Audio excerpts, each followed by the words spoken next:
Hello students, is it already that time of year to apply for financial aid? Well, you're going to need to fill out the free application for federal student aid, or FAFSA for short. Here's what you're going to need to do. First things first, know your deadline. There's a federal deadline and a state deadline, and they might be different depending on the type of financial aid you get. Pause this video and click the link below to find out what the federal deadline is and the deadline for each state.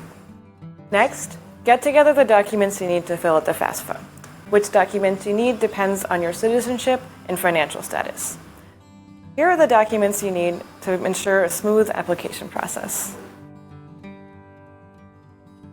To start your application online, you need to create an FSA ID.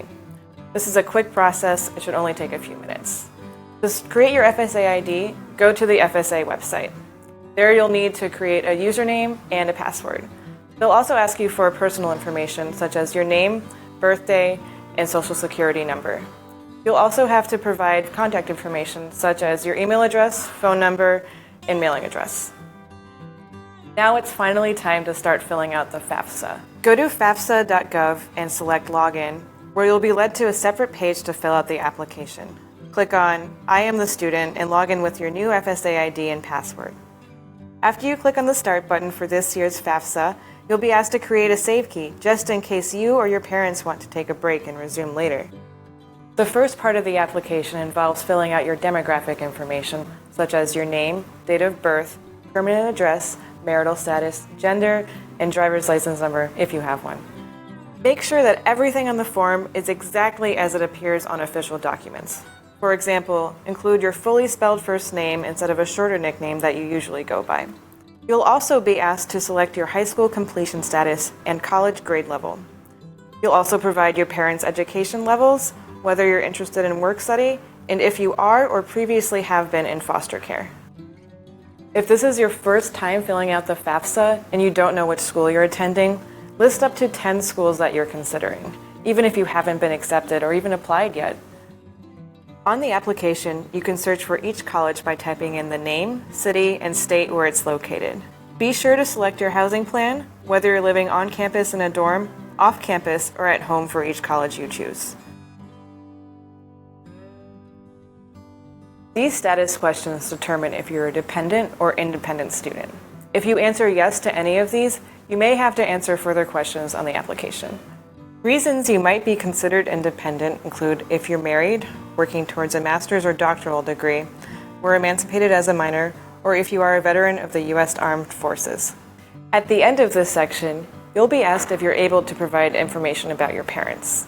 Federal law lets you avoid disclosing financial information about your parents in a few situations, such as if your parents are incarcerated or if you left home due to an abusive family environment. If you're exempt, you can skip ahead to fill out information about your own finances.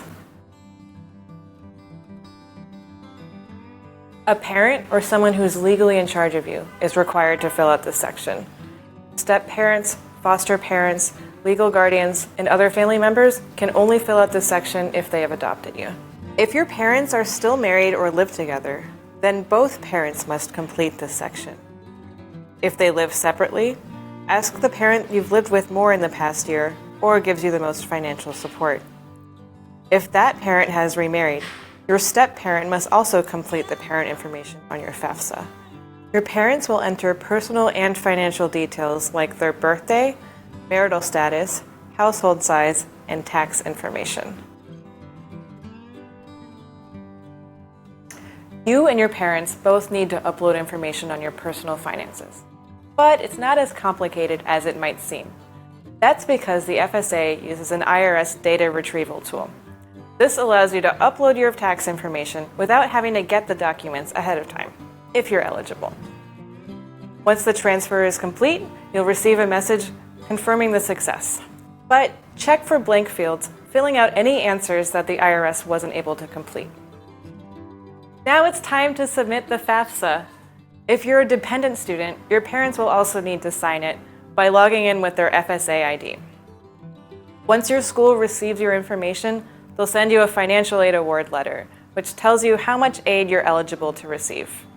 When you receive this letter depends on when you applied and how your school's financial aid office works. Typically, you'll get it anywhere between the winter before the school starts to just before the semester begins in the fall. Be sure to click the link below to read our guide on student loans. You'll get tips on how to find the best lenders and smart borrowing for school.